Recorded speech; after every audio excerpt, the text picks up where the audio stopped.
Welcome into OutKick, the show. I am your fearless leader, Clay Travis. I hope all of you are having a phenomenal Tuesday, wherever you may be across the country. Bunch of news. Let's start with awesome news. Appreciate Caroline Leavitt, the White House communications team, reaching out. I will be traveling with President Trump this weekend to the NCAA Final Wrestling Championship. It's taking place in Philadelphia, Pennsylvania. I am boarding Air Force One, which, I'm going to be honest, kind of a badass thing to get to do. I can't wait. Never been on Air Force One. Going to fly Friday with the president. I'll be with him all weekend, traveling with the White House press corps as a part of the Air Force One contingent, Friday, Saturday, Sunday. And on Saturday, I will be at the NCAA Wrestling Championships. So really cool. I appreciate the White House giving me this opportunity, giving OutKick this opportunity. When Caroline took over, she said, hey, we're going to be providing opportunities that typically haven't been given to a lot of different media outlets. Typically, legacy media outlets get the opportunity to do things like travel with the president on Air Force One, and OutKick is getting the opportunity. I'm going to be doing it for OutKick on Friday, Saturday, Sunday. So it's going to be awesome. I can't wait. She gave me the offer just a couple of days ago. Yesterday, really, we hammered it out. And I just tweeted her. I mean, one of my big concerns, I'm not going to lie, is do they play the NCAA tournament games on Air Force One? Because we're going to be on the plane Friday, Saturday, Sunday, going a variety of different places. I don't know that the president's full schedule is out there, so I don't want to say anything. But I know we're going on Saturday to Philadelphia for the wrestling competition. Do they have big banks of television? Can they turn it off of Fox News? No offense. I love Fox News. Love going on Fox News. I think I'm going to be on with Jesse Waters later tonight. But do they have the ability to put all the games on? I am legitimately unclear whether or not that is able to be done. But I would really like to be able to watch all the games. And I'm not going to lie, like, I don't know what time, in theory, the University of Tennessee is playing on Saturday. I'm going to be trying to follow all the games. I'm going to have a lot of bets out there on a lot of the NCAA tournament games. In fact, I'll be giving you my picks on OutKick. And so, team, if you'll follow Caroline Leavitt, I tweeted it to her and I texted it to her too. I don't know what the official Air Force One policy is when it comes to traveling during March Madness. Seems like if there were President Clay Travis, which thankfully for the world there is not, 100% every television in Air Force One would be on March Madness. And again, no offense to Fox News, which I'm sure is otherwise on, but it's March Madness. I mean, there's games, there's bracket busters, there's last second shots. And we got 4 different networks. You know, we got True TV, we got TBS, we got CBS, and we got TNT. So I really need my bank of televisions. Otherwise, I'm going to have to rely on the White House press corps to keep me updated. Those people don't know anything about sports. You know, they're focused on other things. And let me just tell you, I don't know that the White House press corps is going to love me. So this will probably be a really fun experience. I'm looking forward to it. And again, I appreciate the White House press team, Caroline Leavitt and company, reaching out, giving me the invite. In all seriousness, I am super excited to fly on Air Force One. Never have been in the plane. I've watched a tour of the plane, I think, before, but this is a off-the-charts bucket list opportunity, and so I am thankful for all of you that consume so many of our content-related opportunities at OutKick. And I'm excited to be able to check it out. So that will be happening Friday, Saturday, Sunday. I don't even know what the rules are about posting from inside of Air Force One, like pictures or descriptions. I don't know. I don't want to get anybody in trouble. So I will certainly make sure that I follow all the guidelines, but I am excited for the trip. And I'm also looking forward. I've never been to a college wrestling tournament. And I know that my friend Dave McCormick, new senator from Pennsylvania, is going to be there. He wrestled at West Point. I know that Congressman Jim Jordan, my friend from Ohio, is going to be there as well with the president. And I would imagine that the finals, again, I believe it's Saturday night in Philadelphia, I imagine that will be a great reception for President Trump. I know he's gone to the NCAA wrestling championships before, but I would expect that much like the Super Bowl, and also much like the Alabama-Georgia game where I interviewed the president in a suite out looking over the field, and the reception was phenomenal. Again, I think the average American sports fan really is a big fan of President Trump, and I would expect in Philadelphia, in a state that he won, Pennsylvania, a city certainly that tends to be blue, but I would think the average college wrestling fan would be very excited to be spending the time with President Trump and for him to be there bringing his media attention there as well. So I cannot wait. That will be exciting, and I am very much looking forward to it this weekend. Tomorrow, by the way, a little bit of housekeeping. We're doing an OutKick show, and then we are scheduled to do a fade with Kelly Stewart, a gambling-focused college football NCAA tournament edition. So we'll have two shows tomorrow, and then NCAA tournament games will be going on Thursday during the show. I never go head-to-head during a show. I'm not even that excited about being on Clay and Buck, to be honest, while the games are going on. I'll be watching them in the background. So Thursday edition there, and then on Friday, we will be I'll be traveling to D.C. I'll be doing the radio show there, but there will not be an OutKick. Monday, I'll give you my breakdown of what it was like to be traveling with President Trump over the weekend here on the OutKick show, and certainly we'll be doing the same on Clay and Buck. But I'll be on radio Thursday, Friday. Will not be here present with an OutKick show after tomorrow, but we will plan to do two tomorrow, gambling special for the tournament, and then the Wednesday edition of the program. We just had West Virginia Governor Patrick Morrisey on. He was absolutely fantastic, and I don't blame him. A lot of people out there are saying, what in the world is the governor of West Virginia doing, saying that he wants an investigation into how the Mountaineers were left out of the NCAA tournament? How did North Carolina get in? And a lot of people are saying, shouldn't they be focused on other things? And I asked the governor that question just now on Clay and Buck about an hour ago. And he said, people who make that argument presume that we can only do one thing at a time. And the reality is we're actually able to do several different things at the same time, which makes complete sense. And so, by and large, I do think that the NCAA tournament would be helped if there were not sitting athletic directors and representatives of conferences on the committee itself. And I've said this. I remember my friend Joel Klatt making this argument for the college football playoff committee for a long time. It's just the perception of conflict that creates stories like these.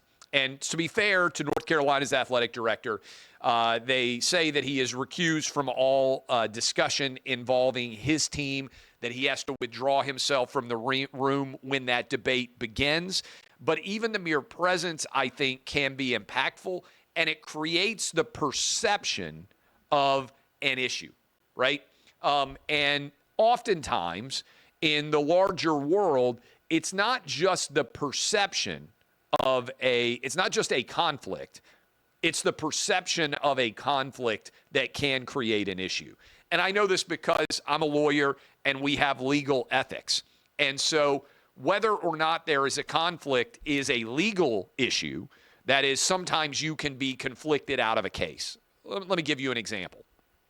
You couldn't be a prosecutor working in an office, leave that office, and then take a case that you had been involved in any way in the prosecutor's office. In other words, you couldn't represent both sides in an issue. Sometimes there are waivable conflicts. Sometimes a client can say, hey, you know what? This is probably a conflict, but I'm willing to waive the conflict. Other times there are unwaivable conflicts. And then there is not only the issue of a conflict, but the appearance of a conflict. The appearance of an impropriety can sometimes be as toxic as the actual impropriety itself. We talked about this on this program as it pertained to Nathan Wade and Fannie Willis. The fact that she employed her lover and paid him hundreds of thousands of dollars to do a job might not have been technically illegal or a technical clear 100% violation, but it created the perception of impropriety. I would argue in a similar fashion that the perception of conflict and the perception of impropriety, when it comes down to a close call, and a school like North Carolina gets a benefit over a school like West Virginia or a school like Indiana or any other school out there that feels like they were right on the edge of making the tournament and they didn't. Now, inevitably, somebody's going to be upset. There are only so many spots, and whatever the next team up is, used to be the 65th team back in the day, it creates the perception of a conflict. This is why I have said for the college football playoff, I would just have rankings and let everybody see the rankings every week. Everybody knows, hey, we're taking the top 12 teams, and if we're going to adjust the order or anything else, we're going to release everybody's ballot, right? Like, to me, that's what I like about the NCAA, the AP top 25. Whatever you think about the AP top 25, every voter's poll is public, and everybody can go in and look at it. Same thing with the coaches. I've been saying this for a long time. Let everyone see the overall way that they rank the teams. Let it be public. The general position is, and I think it's important, the general position is, because I believe it's true, is sunshine is the best disinfectant. Meaning, if you're worried about some conflict that's going to be out there, making it public so everybody can see the choices that are made is the best way to avoid the idea of impropriety. So when you're West Virginia, if you're a Mountaineer fan and you're watching or listening to me right now, you're like, there's no way North Carolina should get in over us. That stinks. And then when you also see that North Carolina's AD is on the committee, that becomes a big story in and of itself. And so that becomes consequential in terms of the way that it is playing out. So that is, I think, a way to solve this. Make all the ballots public. Let everybody see exactly how the voting takes place, and remove the incentives that are out there for teams getting in the playoff or not. Athletic directors oftentimes have incentive clauses in their contracts where they get paid something if a team makes the playoff, makes the NCAA tournament. And so to me, that would be a way to make the entire process a bit cleaner. Let me mention this. Adam, you can tell me if I really kind of dove into this yesterday. I think that Greg Sankey, the commissioner of the Southeastern Conference, has done the best job of any conference commissioner during the last 8 or 10 years. That is, if you go back and look at when he started his tenure, and I think it was around 2016, Adam, look this up and confirm it if you would. I know that the SEC only got 3 teams in the NCAA tournament when he started his tenure as the SEC commissioner. And I believe it was around 2016. And one of those teams, I believe, was in the play-in. And in the process of the last 8 years or so, we have seen a real revitalization of the Southeastern Conference in basketball, such that now there were 14 teams that made it from the SEC this past on Sunday. The only teams that didn't, South Carolina and LSU. Apologies to the Gamecocks and the Tigers, the Bayou Bengals down in Louisiana. The other 14 made it. Texas made a late run. Oklahoma made a late run. Arkansas made a late run. Vanderbilt kind of came out of nowhere. And then obviously you had Auburn, Florida, Tennessee, Alabama, 4 of the top 6 seeds in the tournament that were unquestionably in there. What I believe has happened, people say, how in the world? So the most teams that had ever made it to the NCAA tournament before, the Big East got 11 one year. The SEC got 4 of the top 6 seeds. They got 14 out of their 16 teams overall. We've never seen anything like it. How did that happen? I think what's happening is NIL, most schools are putting a lot of resources into football. It's a very rare school that doesn't care how good their football program is. The money that is being spent, though, on NIL in the trickle-down sports, college basketball, baseball, women's college basketball, other sports, is really off the charts in the SEC. And you're looking at the secondary sports in many schools. Really, in the SEC, the only school that was ever basketball first, Kentucky. Could maybe argue Vanderbilt, but those were the only 2 that were really out there. And I think in general, as you break all of this down, that what has happened is you can only spend so much on football. A lot of the money has moved into basketball, baseball, women's college basketball. And so you've seen maybe a equalization more so in the resources that are being spent in college football. And that's how the Michigans, the Ohio States, the Oregons, the Washingtons, all of those schools of the world are better able to compete now in football because they're spending money more similarly to what the SEC spent. But they are, by and large, mostly ending up with that universe of teams. I think SEC college basketball is surging. Kentucky, maybe a little bit Vanderbilt, used to have the sort of field to themselves as caring more about basketball than they did about football. And let me put a little bit of a pin in this. That's primarily because the football teams typically weren't very good. When Kentucky is a 10-win football team, they care a lot. In fact, Kentucky makes way more money off football than they do off basketball. That surprises a lot of people. Rupp Arena, big. Obviously, there's a huge Big Blue fan base, Big Blue Nation.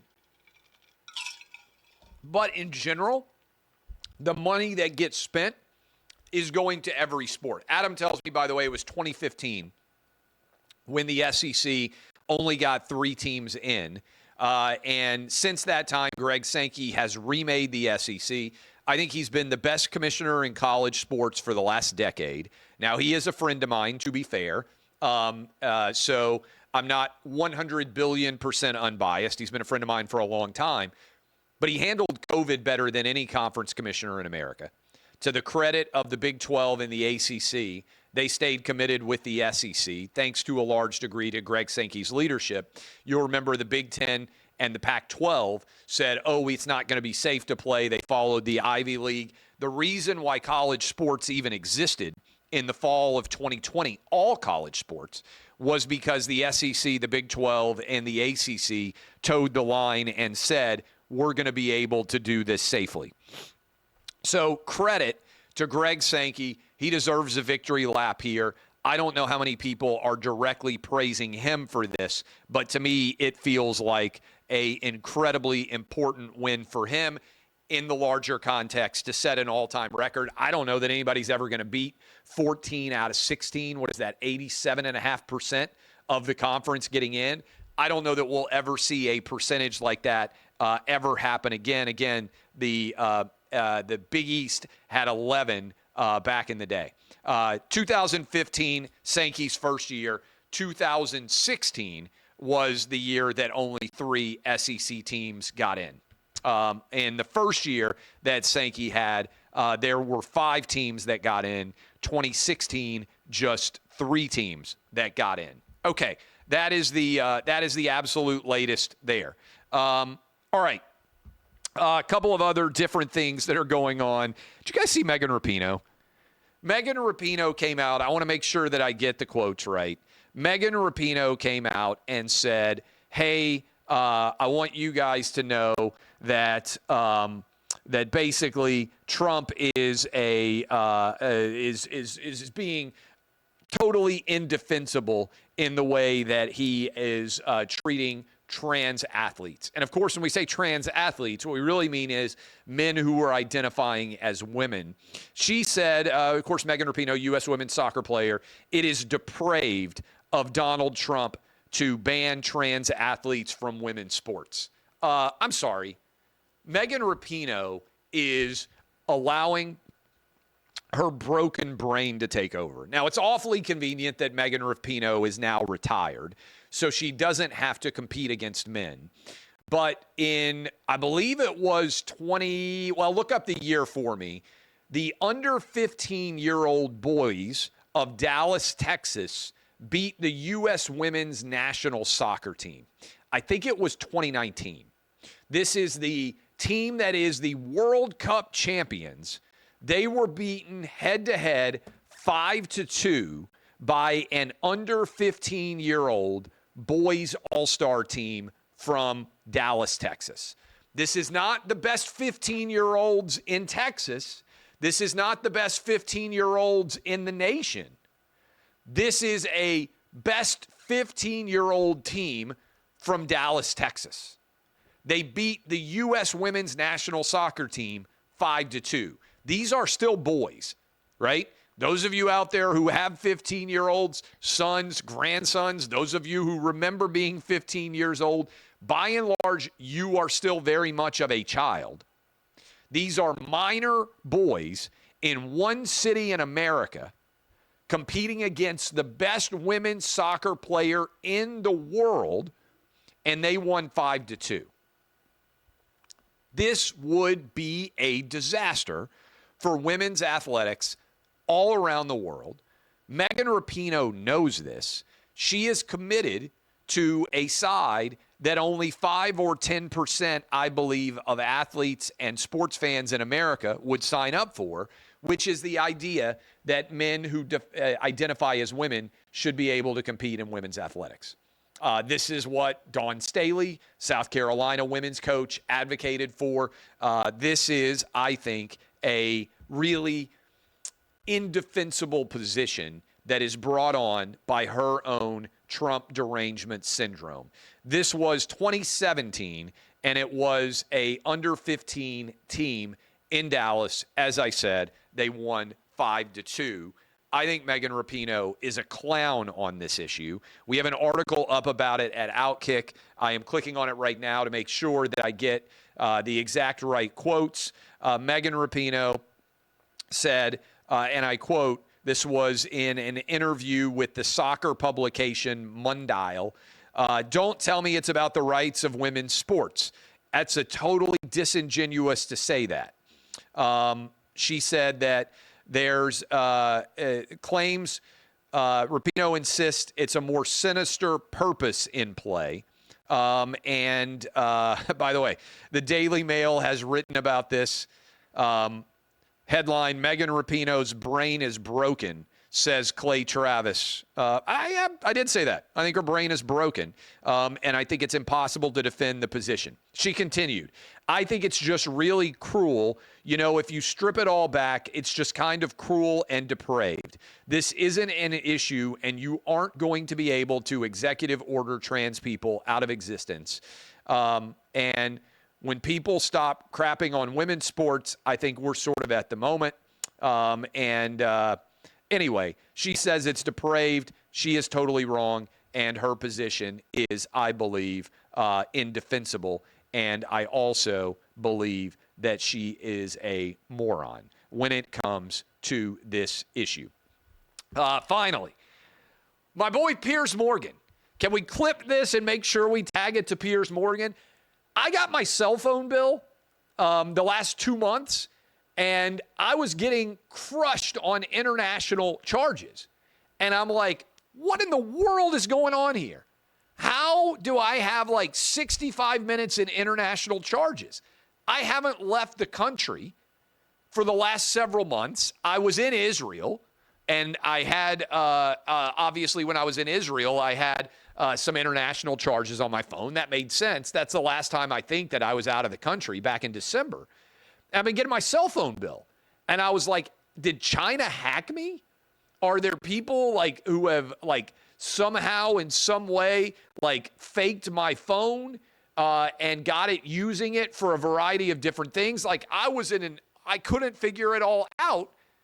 And then I was like 65 minutes. It's for going on Piers Morgan's television show. Piers, brother, the last time I was on, I got charged $200 because your place called me from a British cell phone line. Am I the only person getting gouged like this? What? I got to find a solution here. You're going to bankrupt your boy, Piers. Like, I answer the phone when they call me from England, and then I go on the show and I just leave it running. I presumed, that must be included. There's no way I'm going to get charged for this. I thought to myself, hey, I'm on my own home Wi-Fi? Surely there's no way. Piers, your team is gouging me. You're going to bankrupt me. I'm going on trying to speak sanity to all you Euros over there and people around the world. And I'm looking at my phone, and my wife's like, how is your phone bill so much more than everybody else? You got all these international charges. I said, I'm living here. And also AT&T. Like, what's up? You get charged if people call you internationally? I didn't know that happened. Anyway, I can't believe this is real. I got to figure out an answer here. Unless that's the only thing I can think. The only international call I've gotten in the last month was Piers Morgan's show calling me. So we got to figure this out. I'm going to be bankrupt. Paying hundreds of dollars to go on and be a guest. I'm actually paying to be on Piers's show.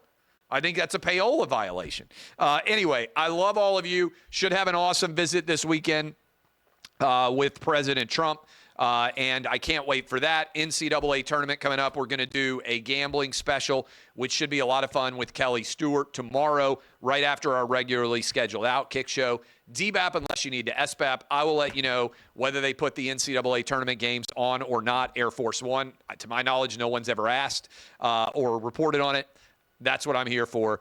Thanks to Caroline Levitt, Trump White House. As always, DBAP unless you need to SBAP. I am Clay Travis, and this has been OutKick, the show. Oh, are we still live? I'm also speaking tonight. If we're still live, I'm also speaking tonight for the Nashville Republican Party. It's their Reagan Day dinner. They've got a big crowd. I'm told that it's going to be awesome. I'm going to do my best as the keynote to keep you guys entertained. Just FYI. Appreciate y'all.